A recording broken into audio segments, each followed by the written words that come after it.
Paris, Sunday, October 19th, 2025. 9:30 a.m. at the Louvre. The day begins like any other. Security teams are active. Entry scanners are running. Inside, the first visitors start their route. Everything appears to be under control. But outside, something is already in motion.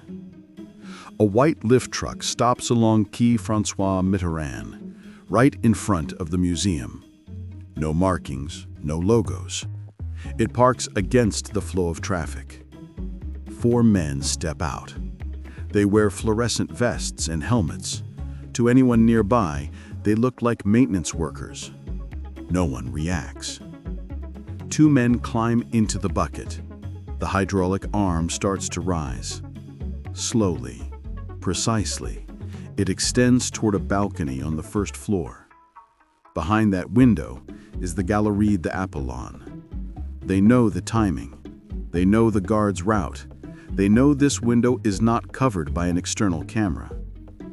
At 9:32, one of them pulls a cordless grinder from his bag. The engine starts. Sparks flash. The sound cuts through the quiet morning. In less than 10 seconds, the glass breaks. The alarm activates immediately.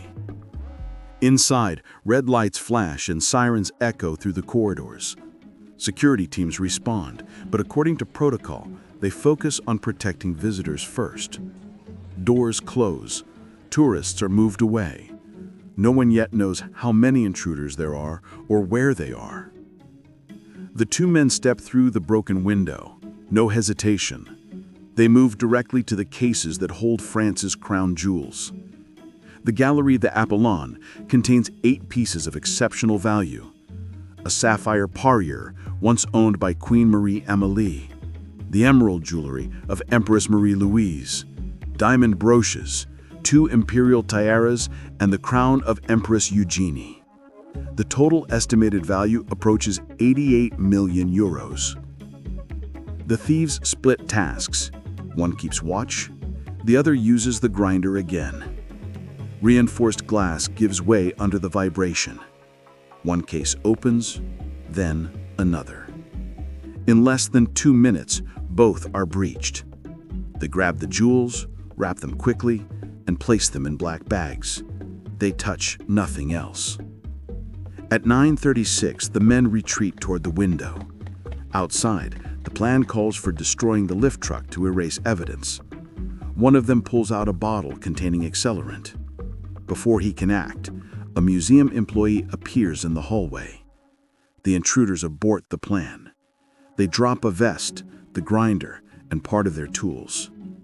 They climb into the bucket. The lift descends fast. On the street below, 2 scooters wait with engines running.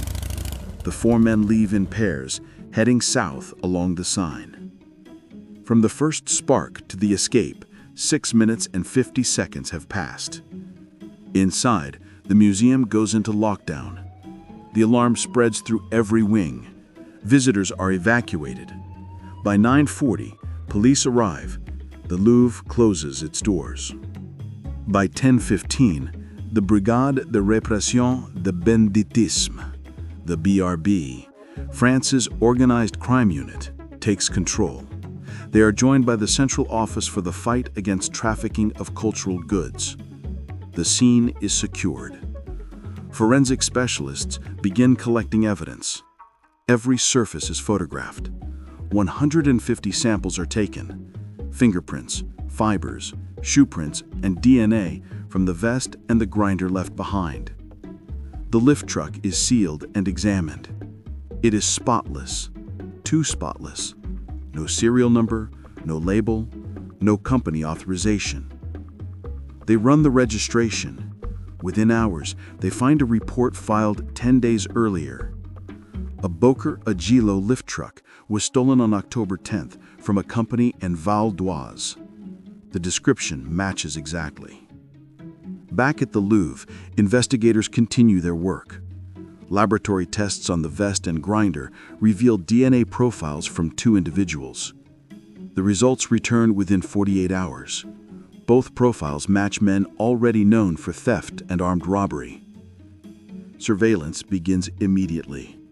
Officers monitor their known addresses and associates. Pressure builds quickly. The case dominates headlines. The public demands answers. Saturday, October 25th. Just before 10 p.m., Border Police at Roissy-Charles de Gaulle Airport notice one of the suspects at the departure gates. He holds a ticket to Algiers. Officers intercept him at passport control. In his bag, cash, several mobile phones, and documents. The same night, a second suspect is arrested in Seine-Saint-Denis, north of Paris. Both are placed in custody, under the supervision of the BRB. According to the report, the arrests happened within a week of the heist. Both men are questioned about their involvement. Neither speaks. They deny everything. The investigation now enters its next phase. Understanding how such a robbery could happen inside one of the most protected museums on Earth. The gallery's alarm system worked as expected, but the exterior security coverage failed. This detail quickly becomes the focus of both investigators and political leaders. Reports confirm that the window used for entry was one of several areas not covered by exterior cameras. For years, museum staff had requested funding to improve surveillance, but the upgrades were postponed. The blind spot became the weakness that the thieves exploited. At this stage, the facts are clear. 4 men, 1 stolen lift truck, 6 minutes and 50 seconds inside the Louvre, 8 pieces stolen, 1 abandoned crown, and 2 suspects in custody.